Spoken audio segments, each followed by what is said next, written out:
Vamos a Jalisco con nuestro querido amigo Jorge Gómez Naredo, periodista independiente y bueno, pues también una de las voces más interesantes en cuanto a la izquierda y el progreso. Jorge, bienvenido a Sin Censura. Hace tanto que no platicábamos, ¿cómo te va?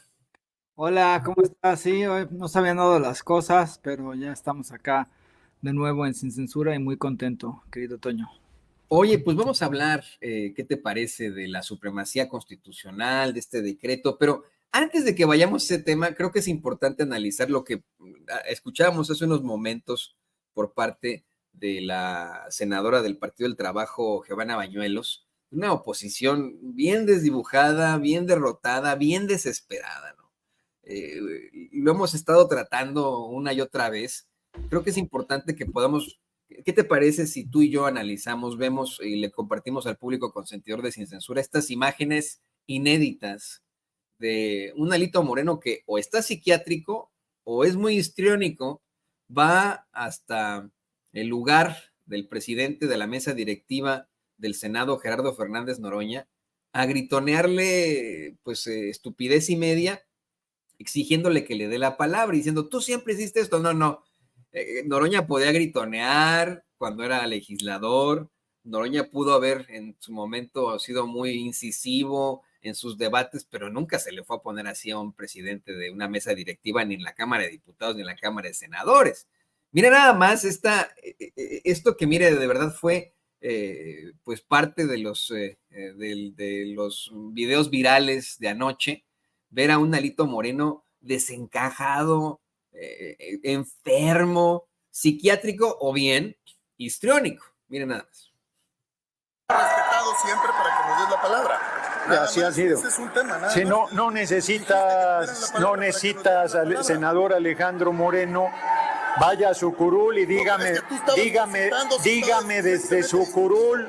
Dígame desde su curul lo que no me ponga el dedo encima, no me ponga el dedo encima, no me ponga el dedo encima. Respeto a la presidencia, respeto a la presidencia, respeto a la presidencia, respeto a la presidencia. No me toque, no me toque. Continúe la secretaría con los asuntos de la agenda. Continúe la secretaría con los asuntos de la agenda. No mientras no lo hagas bien. Hazlo desde allá. Respeta, presidente. Respeta, presidente. Se han agotado los asuntos de la agenda, presidente. Muy bien. Primero.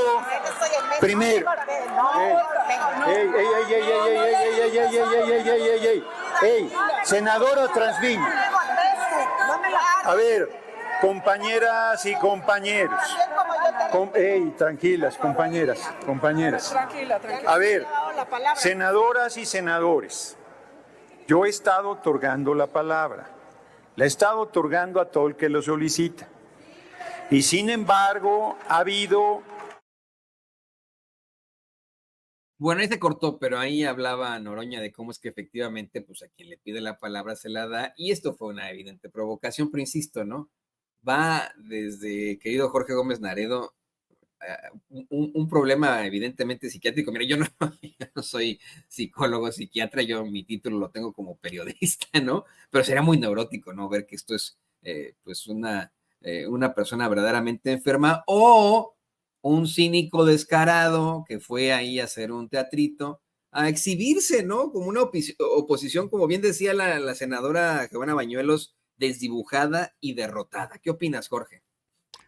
Sí, bueno, este hecho, ¿no? Las imágenes que vimos desde ayer en el Senado de la República, donde él todavía dirigente del PRI y además, bueno, senador de ese mismo partido, va a la presidencia de la mesa directiva que está encabezada por Gerardo Fernández Noroña y pues prácticamente lo enfrenta, con su dedo pues toca la mano de Noroña y Noroña también responde, porque al final Noroña no representa solamente a un senador dentro de la Cámara de Senadores, ¿no? Sino que representa a la presidencia y esos elementos pues se deben de respetar porque pues es parte del protocolo y es parte de la convivencia que se da dentro de las cámaras, ¿no? Ya sea la de diputados o la de senadores. Pero más allá de eso, a mí lo que me parece es que esta actitud de Alito evidencia lo que es la desesperación de la oposición en general. La oposición no ha entendido o no ha querido entender o simplemente no rechaza la realidad que se vivió en el país el 2 de junio, en las elecciones, donde Morena y sus aliados lograron pues la mayoría en los congresos y después lograron la mayoría calificada en el Senado con la adición de un diputado. Entonces, eso está, o sea, es decir, la mayoría calificada la otorgó la gente por las reglas que existen actualmente. No hubo ninguna violación a la normativa, ni hubo un fraude, ni chanchullo, ni nada, sino que dentro de estas reglas se le otorgó, la gente le otorgó a Morena y a sus aliados la mayoría calificada. Y esa mayoría calificada les permite reformas constitucionales, les permite modificaciones a la máxima ley en el país y es parte del proceso electoral.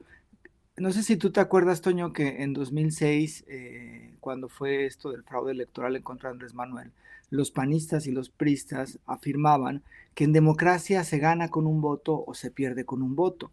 Bueno, Totalmente, totalmente. pues, Ese era el discurso de lo más rancio, ¿no? ajá, Teniendo otros ejemplos en los que, bueno, hay otros países en los que se van a segunda, tercera vuelta. Aquí dije, no, en democracia se gana con 1, con 2 votos. Y ahora ¿qué pasó, no? y ellos perdieron con muchísimos votos, o sea, no fue ni 1, ni 2, ni 1%, sino fueron muchísimos votos. Entonces, pues esa es la conformación que decidió la gente que hubiera en la Cámara de Diputados y en la Cámara de Senadores, con todo lo que ello implica. Y lo que ha hecho Morena, en realidad no es porque ahora están con este discurso de que Morena de un día a otro puede cambiar la Constitución, aprobar la pena de muerte o aprobar que las mujeres ya no voten o cualquier cosa que han estado inventando.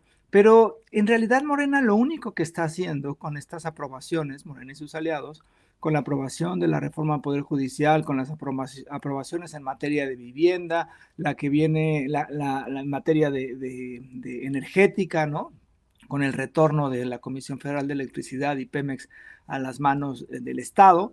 Entonces, lo que está haciendo solamente es cumplir un proyecto, un conjunto de propuestas, un esquema programático de reformas que se planteó desde febrero de este año con el anuncio de las 20 reformas del presidente López Obrador, que fue reafirmado por la presidenta Claudia Sheinbaum en cada uno de los mítines que tuvo durante campaña y de los mítines que después de campaña ha tenido. Entonces no se está haciendo nada distinto a lo que se planteó, a las promesas de campaña, a las propuestas de campaña y al proyecto de nación que encabeza Morena y que encabeza la Cuarta Transformación y que en este momento el liderazgo es de Claudia Sheinbaum. Entonces no se están aprobando reformas que se sacaron de la manga, no se están aprobando digamos, cuestiones que vayan en contra de los principios de Morena. Se están aprobando las reformas que se plantearon y dentro de esas reformas está la reforma al Poder Judicial, que es la que más encono y es la que más rechazo hay por parte de la oposición.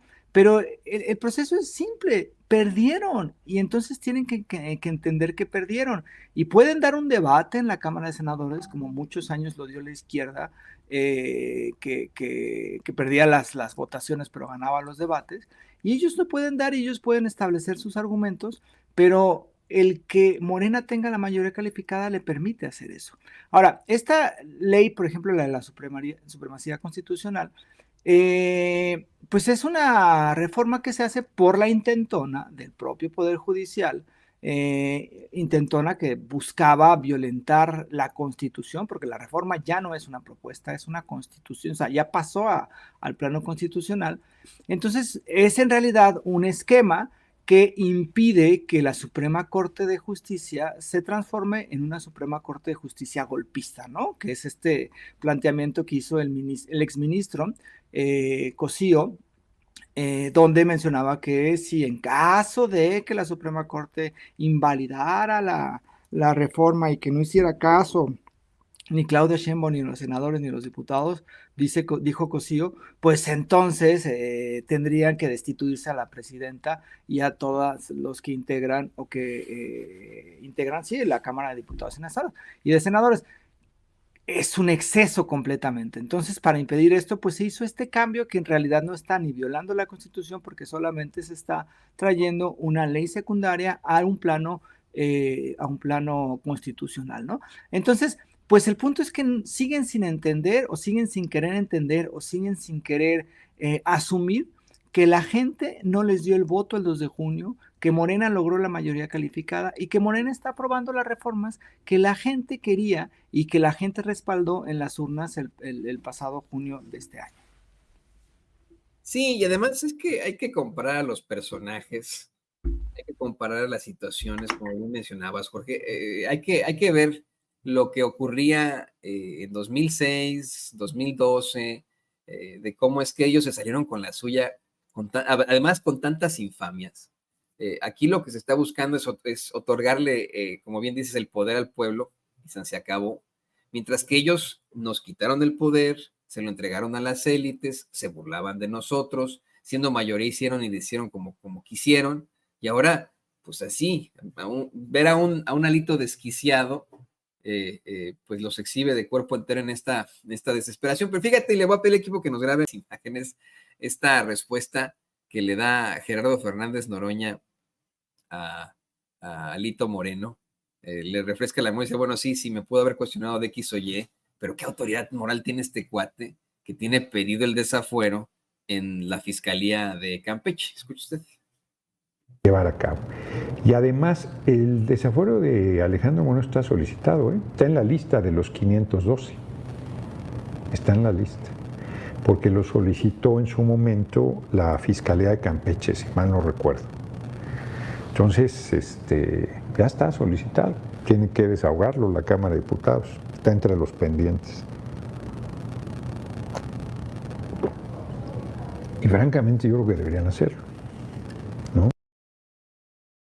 Pues mira, Jorge, querido público consentido, a lo mejor en el candor del momento, luego de este escandalito al que se enfrentó Noroña, a lo mejor puede decir esto, pero sí, ¿no? ¿Quién es Alito para cuestionarle qué a nadie, ¿no?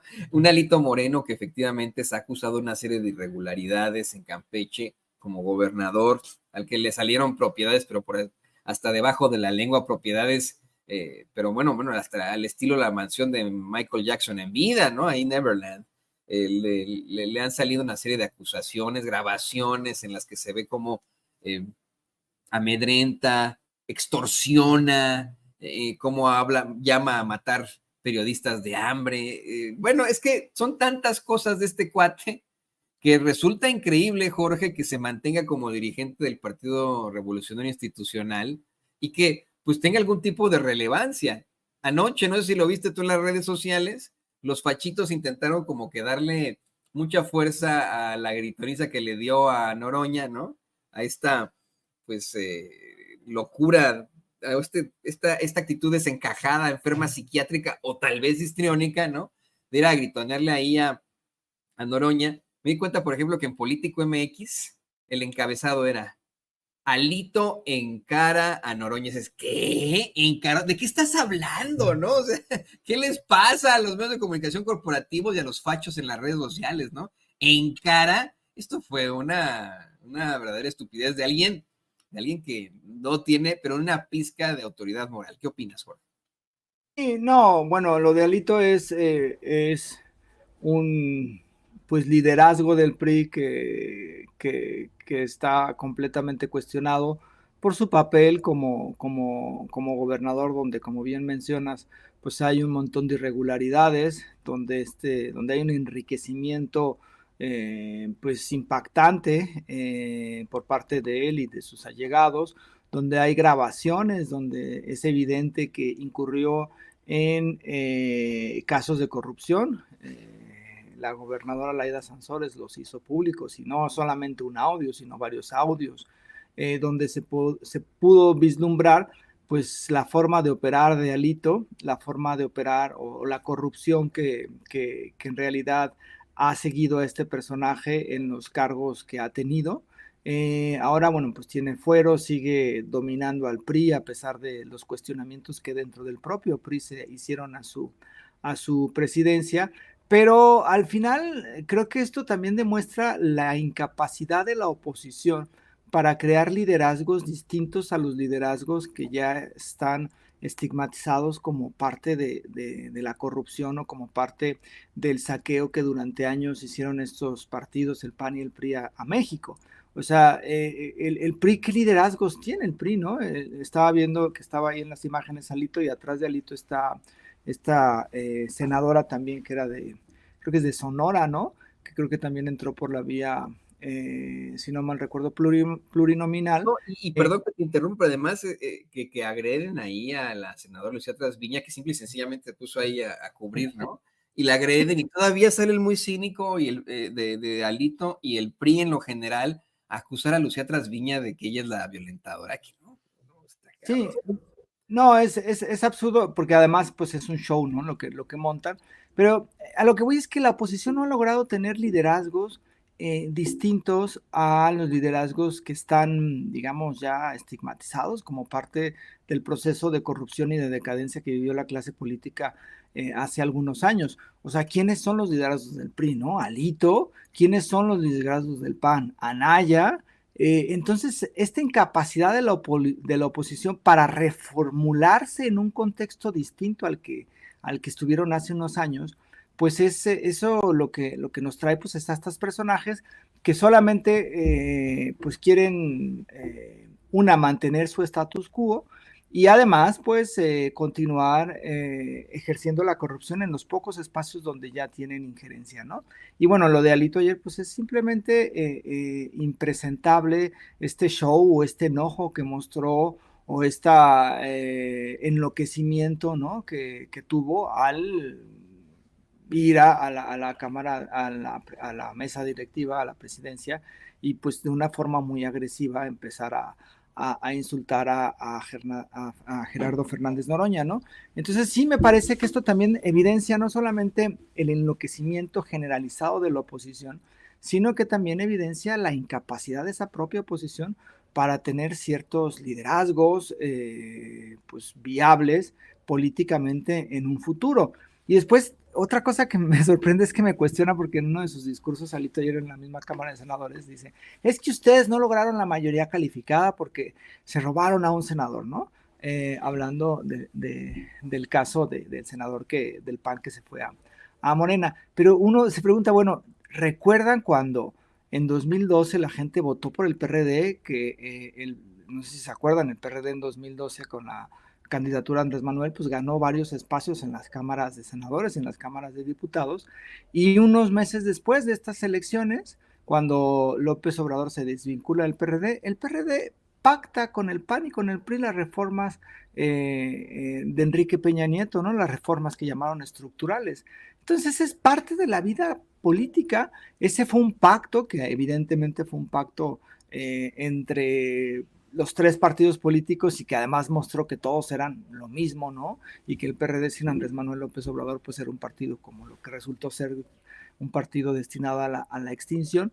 Pero el punto es que eso no se puede decir, es que ustedes hicieron trampa. Pues no, es parte de lo que es la vida cotidiana de los poderes, del poder legislativo en específico, y además es un mandato del pueblo, es un mandato de la gente en las urnas, y entonces toda esta cosa que están haciendo pues es una desesperación.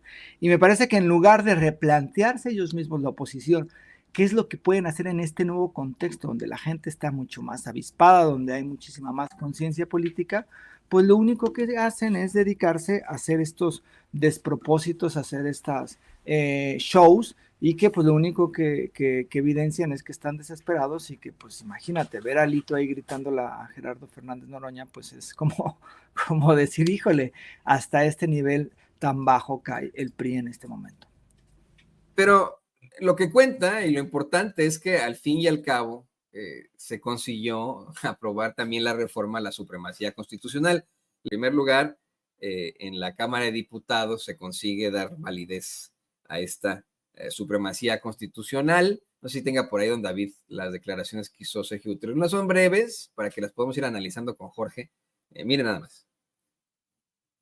El Congreso de la Unión, en uso de la facultad que le confiere el artículo 135 de la Constitución Política de los Estados Unidos Mexicanos y previa aprobación de la mayoría de los honorables legislaturas de los estados y de la Ciudad de México, declara reformado el artículo 107 y adicionado un quinto párrafo al artículo 105 de la Constitución Política de los Estados Unidos Mexicanos en materia de inimpugnabilidad de las adiciones o reformas a la Constitución Federal.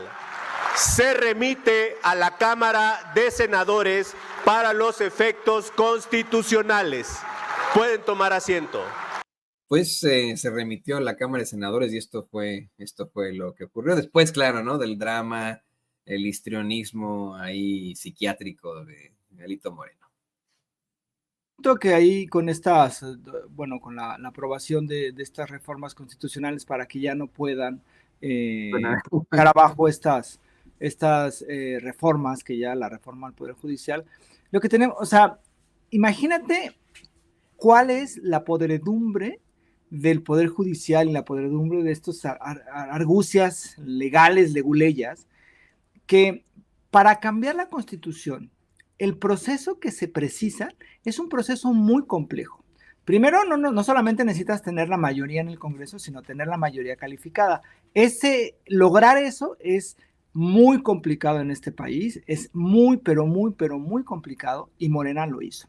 Después de eso, que ya tienes la mayoría calificada, tienes que tener el apoyo de la mitad de los congresos estatales, lo cual también es complejo, porque hay congresos estatales que tienen ciertas lógicas, que están a favor quizá de la oposición o de otro partido, y te pueden rechazar eso, ¿no? Entonces, eso también se logró. Esas cuestiones complejas bastarían para aprobar estas reformas, que se supone que es la reforma constitucional, pero lo que intentaban hacer desde la Corte, desde el Poder Judicial, es echar abajo toda esta complejidad que es ganar unas elecciones abrumadoramente, tener la mayoría calificada y recibir el apoyo de los congresos estatales. 8 personas querían echar abajo todo ese proceso, que es muy complejo, repito, lograrlo en este país. Entonces, se tuvo que hacer otra reforma para que la Corte no pudiera echar abajo la reforma al Poder Judicial. Entonces, lo que estamos viendo es que los que supuestamente defienden la legalidad, que son el Poder Judicial, estaban yendo en contra de la máxima carta, que es la Constitución, y se estaban brincando todo el tipo de legalidades y de una forma absurda, grotesca, pues estaban realizando eso que es algo realmente indignante para el Poder Judicial. De hecho, ¿qué te parece que vemos también como ya ahí en el Senado efectivamente pues se consigue precisamente declarar esta validez a la supremacía constitucional, insisto, ¿no? Después de un historismo impresionante psiquiátrico de Alito Moreno. Vamos a ver esto porque al fin y al cabo le quiero comentar al público consentidor, a ti, querido Jorge, pues ya anoche también la doctora Claudia Sheinbaum publicó en el Diario Oficial de la Federación el decreto sobre la supremacía constitucional y pues ya ahora sí que, como dirán por ahí, se la Pérez Prado los que querían de alguna u otra forma tirar la reforma judicial. Se aprueba el decreto por el que se reforma el artículo 107 y se adiciona un quinto párrafo al artículo 105 de la Constitución Política de los Estados Unidos Mexicanos en materia de inimpugnabilidad de las adiciones o reformas a la Constitución Federal. Se remite al Diario Oficial de la Federación para su publicación. La presidencia seguirá atenta para recibir las resoluciones que emitan otras legislaturas de los estados sobre este asunto, mismas que se integrarán al expediente. Es un día inédito y es un día histórico.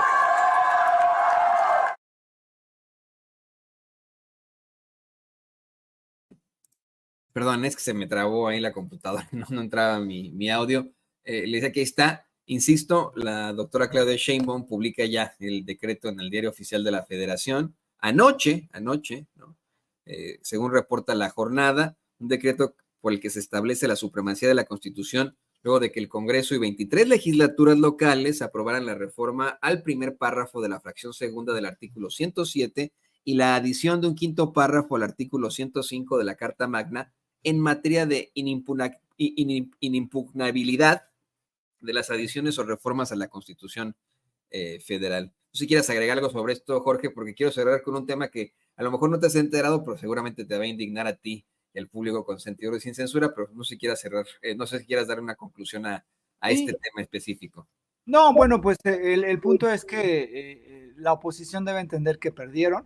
Ya no hay ninguna vía, ya con esta publicación de esta reforma en materia de impugnabilidad, ya no hay nada que pueda hacer ni el Poder Judicial, ni los medios de comunicación, nada, absolutamente nada.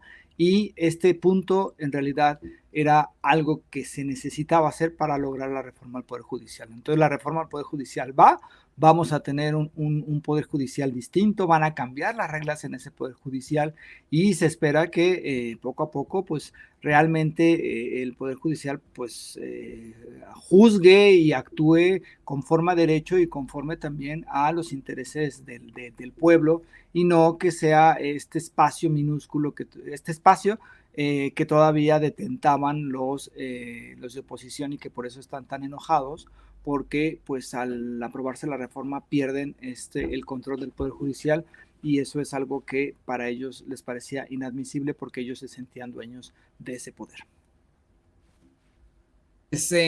Agárrate, Jorge, y agárrese usted, público consentidor, porque lo que le voy a compartir a continuación no tiene nombre. Qué asco da Zedillo, ¿eh? Qué asco da Zedillo. Voy a ser muy pelado en esta intervención.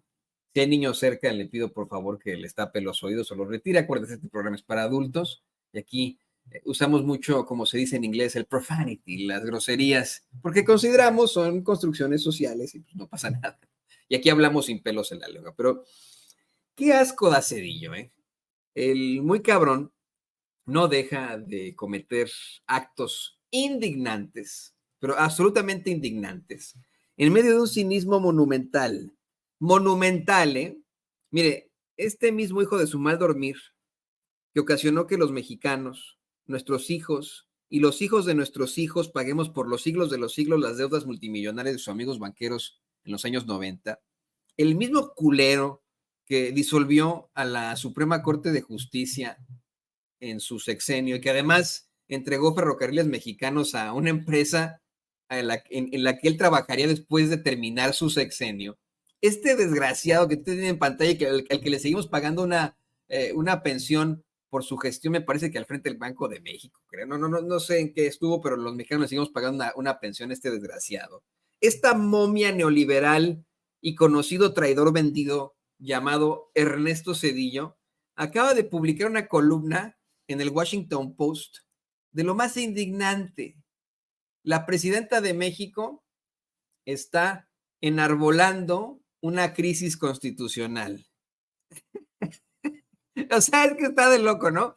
Dice en el balazo, no le voy a leer la columna porque está de lo más indignante, pero dice, en apoyo a su predecesor y a las reformas radicales de su predecesor, Claudia Sheinbaum está destruyendo a la democracia mexicana. En el Washington Post, señoras y señores, en el Washington Post publica este hijo de la chingada esta pieza de porquería, de absoluta mierda. Este cínico desgraciado que en su sexenio disolvió a la Suprema Corte de Justicia y que destruyó la democracia de México, ¿no? De muchas maneras. Ahora sale con que la doctora Claudia Sheinbaum está provocando una crisis constitucional. Quítame, por favor, el micrófono, Jorge, porque me la voy a pasar diciendo pura peladez. ¿Qué opinas de todo esto? No, bueno, el caso de Zedillo ya es un caso de un expresidente, como bien lo dices, un cínico que hizo mucho daño al país. Hay que recordar que en materia económica. Hay que recordar que también encabezó, ¿no?, actos de represión, que en realidad pues él fue el que aprobó, el que planteó esto del FOBAPROA, ¿no?, de convertir la deuda de unos cuantos banqueros, de unos cuantos ladrones, en una deuda de todos los mexicanos. Entonces, y además que después de haber privatizado los trenes, ¿no?, pasa a ser asesor de una de las empresas con las cuales trabajó para la privatización de estos trenes. Entonces, evidentemente, pues no tiene ningún tipo de calidad moral para venir a hacer ello. Pero lo que están haciendo pues es esta campaña internacional, especialmente en el extranjero, porque antes era muy común, ¿no?, de que si un medio de comunicación extranjero, especialmente estadounidense, hacía una crítica a una figura pública, entonces tenía razón ese medio extranjero. Eso cambió mucho con Andrés Manuel López Obrador y evidenció también a esos medios. Y entonces ahora con esta columna, que es algo como del planteamiento que están realizando, Cedillo, que también hace Fox, aunque ya Fox con ciertos elementos de problemas, como dice, psiquiátricos, y Felipe Calderón, que bueno, él tiene otros problemas más preocupantes que Fox, pues han intentado hacer este tipo de campañas como para establecer que la democracia está en riesgo en México, que hay vías o hay elementos para indicar que hay un proceso autoritario en el país y que esta reforma al Poder Judicial implica una parálisis constitucional y una crisis en cuanto a la impartición de justicia. Todo esto son al final puras mentiras y una campaña, una estrategia de desprestigio hacia la reforma y evidentemente hacia el gobierno que encabeza la doctora Claudia Sheinbaum, ¿no? Pero pues es algo que ellos hacen y ellos han realizado, y cada vez su voz tiene menos impacto en el país, cada vez se le toma como lo que son unas voces de personajes que deberían de estar ya en el basurero de la historia. Y pues que Cedillo diga eso, pues en realidad es una especie de honor, ¿no?, que este personaje tan ruin esté en contra del proceso que se está viviendo ahora en México, pues indica que vamos por buen camino. Malo que alabara la reforma del Poder Judicial, ahí sí habría cosas así como que para pensar, ¿no? Sí, no, y además, a ver, este es el ídolo de los tecnócratas neoliberales, pero sobre todo de los fachos, ¿no? El lugar al que va Ernesto Cedillo, el lugar al que lo veneran como si se tratara de una deidad, pues personajes como don Vargas Llosa, ¿no?, por ejemplo, personajes de la más baja calaña, como bien mencionas, Jorge. Y eso es lo problemático, que el tipo tiene una cátedra en Yale, ¿no? Y más bien debería estar dando cátedra en la Yale, ¿no?, en la cárcel, por todas las irregularidades que le acusan, pero pues él tiene supuestamente su cátedra en Yale, ¿no? Y vamos, lo preocupante de todo esto es el alcance mediático que tiene. Ahora bien, efectivamente, allá en México, pues ni quien le cree al tipo, ¿no? A lo mejor los seguidores del Cacarraqui dirán, ay, sí, yo estoy con Cedillo y etcétera, ¿no? Esos que nos atacan constantemente y que nos escriben pura pelades, ellos sí, para que vea en nuestras redes sociales, a lo mejor y sí, ¿no? Se van con la finta. Pero el común denominador del mexicano va a ver esta pieza de porquería tan flatulenta como el mismo Ernesto Cedillo y pues se va o a indignar como tu servidor o a burlar. Sin embargo, hay que considerar que, como bien mencionas, a nivel internacional, pues la campaña es esa, ¿no? Imagínense lo que es que un expresidente esté publicado en el Washington Post que la presidenta de México va a destruir la democracia. Yo espero que de alguna otra forma los pueblos de otros países pues, se den cuenta de la realidad y digan, bueno, punto número uno, es un expresidente de un partido ajeno y que causó mucho daño a México, ojalá tengan ese contexto. Y punto número dos, bueno, pues no hay forma en la que este sujeto pueda tener algún tipo de calidad moral para poder opinar. No sé si quieras cerrar ya con algo. Además de agradecerte, querido Jorge, y pedirte que por favor nos compartas tus redes sociales para que la gente se ponga en contacto contigo. Estuvo muy buena la plática como de costumbre. Bueno, pues aquí está Sí. siempre Censura. Sí, muchas gracias, Toño. Pues sí, no, lo de Cedillo, pues es un personaje que, como bien dices, ahora es liderazgo de los de la actual oposición. Y eso, como te digo, también evidencia, ¿no? O sea, ¿quiénes son los liderazgos de la oposición? Alito, Cedillo, Ricardo Anaya, Vicente Fox, Diego Fernández de Ceballos. O sea, están en una crisis, están, como decía la senadora, o sea, no tienen ni pies ni cabeza estos en la oposición. Y pues que Cedillo sea ahora su líder ideológico desde el extranjero, pues evidencia que tienen graves problemas en cuanto a que no tienen ni proyecto de nación ni idea hacia dónde van. Pero bueno, pues sí, querido Toño, pues estoy colaboro en Polemón, este medio de comunicación que fundamos hace ya casi 10 años. Es polemón.mx, pues ahí están las redes sociales, es Revista Polemón y Revista Polemón también en Facebook. Yo también publico en el diario Basta y pues estoy en Twitter como J. Genaredo y tenemos un proyectito en las noches en YouTube, que es ahí vamos empezando, que se llama Segundo Piso a las 8 de martes a viernes. Ahí si se pueden dar una vuelta, es Segundo Piso en YouTube, generalmente es de martes a viernes a las 8. Y pues encantado de estar acá de vuelta, querido Toño. Muchísimas gracias. No se habían dado las condiciones porque andaba de viaje o andaba no sé qué, pero ya estoy acá, muy contento de estar acá y muy contento de saludarte y saludar a todos el público de Sin Censura y pues a todos los que hacen posible Sin Censura como Ceci y todos los demás. Un abrazo muy fuerte. Al contrario, amigo, para nosotros es un placer también y un honor tenerte aquí en nuestras pantallas y frente a nuestros micrófonos. Y ya sabes que aquí está tu casa. Aquí te veo muy pronto. Ahí tiene usted al periodista independiente Jorge Gómez Naredo, aquí en Sin Censura. Muchas gracias, Jorge. Abrazos. Abrazo. Bueno, pues.